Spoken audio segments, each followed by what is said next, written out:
Bienvenue sur Fiscalite. Alors c'est avec une très grande joie que je vous retrouve encore aujourd'hui avec une nouvelle vidéo sur cette chaîne. Déjà, je vous souhaite la bienvenue à tous ceux qui arrivent pour la première fois. Je vous conseille de vous abonner, d'activer la cloche de notification pour ne rater aucune vidéo. Alors qui suis-je? Je me présente rapidement comme d'habitude parce que plusieurs qui arrivent ne me connaissent pas. Je suis Ervine Nadège, entrepreneur comptable indépendant et je partage sur cette chaîne les résultats de mon expérience en entreprise et aussi de mes recherches. Alors aujourd'hui je viens avec cette vidéo pour vous pour exposer 3 erreurs que vous devez éviter lorsque vous passez du régime du simplifié au régime du réel. Alors dans le processus de croissance d'une entreprise, un processus normal de croissance d'une entreprise, il y a cette étape lorsque votre entreprise passe du régime simplifié d'imposition au régime du réel d'imposition. Alors quand vous vous rendez compte que vous êtes passé du régime du simplifié au régime du réel, alors la première erreur, ne pas faire la mise à jour rapide de votre dossier fiscal auprès de vos clients et surtout de ceux qui font les retenues à la source est une grande erreur à ne pas commettre. Alors si vous êtes passé du simplifié au réel, faites rapidement la mise à jour de votre dossier fiscal auprès de vos clients, surtout ceux qui font les retenues à la source. Pourquoi? Parce qu'au lieu de vous retenir 5,5% en ce qui concerne les acomptes sur l'IS, ils vont désormais vous retenir 2,2%. Et si vous ne faites pas la mise à jour, dans le règlement des prochaines factures, ils vont continuer à vous retenir 5,5%. Pourtant, ils auraient dû vous retenir 2,2%. Et vous aussi, faites aussi la mise à jour de votre système. Sachez que désormais, pour déclarer vos impôts, payer, vous déclarez vos acomptes sur l'IS, vous les déclarez au taux de 2,2 sur le chiffre d'affaires. Alors la deuxième erreur, c'est de continuer à effectuer les achats, sans tenir compte de la déductibilité de la TVA. Oui, quand vous êtes au simplifié, vous ne déduisez pas la TVA, mais au réel d'imposition, vous déduisez la TVA. Alors ne pas continuer à faire des achats sans tenir compte du principe de la déductibilité de la TVA est une très grande erreur. Alors au simplifié, nous avons ce principe, cette loi. Nous savons que nous faisons nos achats en espèces, mais qu'à partir de 5 pour les achats supérieurs ou égaux à 500 000, nous devons les faire soit par chèque, soit par virement bancaire. Nous le savons, nous qui sommes simplifiés. Maintenant, quand nous sommes au réel, il y a cette deuxième loi qui s'augmente en ce qui concerne la déductibilité de la TVA.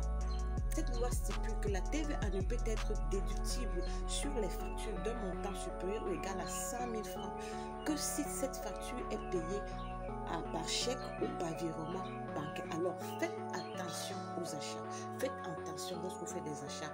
Dès qu'une facture est d'un montant supérieur ou égal à 100 000 francs et que cette facture contient la TVA, sachez que vous devez effectuer le règlement de cette facture par chèque ou par virement bancaire si vous avez l'intention de déduire la TVA. Alors avant de passer à la troisième erreur à ne pas commettre, je vais vous informer que les formations sont ouvertes pour tous ceux qui ont besoin, pour tous ceux qui ont des difficultés dans les télédéclarations, pour tous ceux qui ont des difficultés aussi dans l'élaboration des états financiers de la DSF afin d'exercer.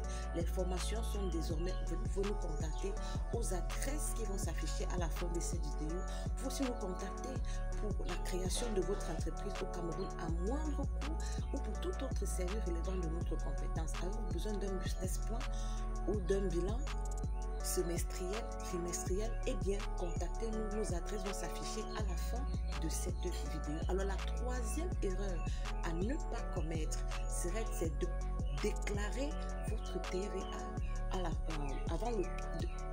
c'est déclarer vos impôts sans avoir passé vos écritures.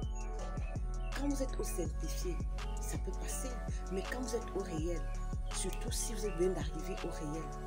Vous pouvez faire de graves erreurs. Si vous faites des déclarations de TVA sans avoir passé vos écritures, ça peut s'avérer très compliqué pour vous à la fin des exercices. Alors, qu'est-ce que je vous conseille de faire? Je vous conseille de passer toutes vos écritures, surtout les écritures d'achat avec les TVA, y compris les écritures de vente avec les TVA. Passez toutes vos écritures. Maintenant, vous vérifiez la concordance entre le montant de TVA mensuel que vous avez, TVA déductible mensuel que vous avez passé pendant le mois, et la concordance avec ce que vous avez comme TVA déductible que vous voulez déclarer. S'il y a une différence entre la TVA que vous voulez déclarer et la TVA qui figure dans vos écritures comptables, c'est qu'il y a un problème. Vérifiez d'abord où se trouve le problème, effectuez les corrections avant de valider votre déclaration. Ne faites aucune déclaration d'impôt sans avoir passé vos écritures de TVA surtout. Je mets l'accent sur ça parce que la TVA, la gestion de la TVA est un peu complexe, surtout quand vous quittez du simplifié pour le réel. Alors je vous conseille d'aller méthodiquement. Et la méthode que je vous conseille, de passer d'abord toutes vos écritures d'achat, toutes vos écritures de vente. Ensuite, maintenant, vous vérifiez le solde de TVA de ce mois. Est-ce que c'est un solde créditeur, c'est un solde débiteur? Vous comparez avec ce que vous voulez payer avant de valider votre déclaration. Alors, j'espère que vous avez appris quelque chose. J'espère vraiment que vous avez appris quelque chose. Partagez cette vidéo, likez, aidez-moi à rendre cette vidéo virale sur les réseaux sociaux. Alors, je vous retrouve très prochainement avec une nouvelle vidéo. D'ici là, portez-vous bien. Allez, ciao!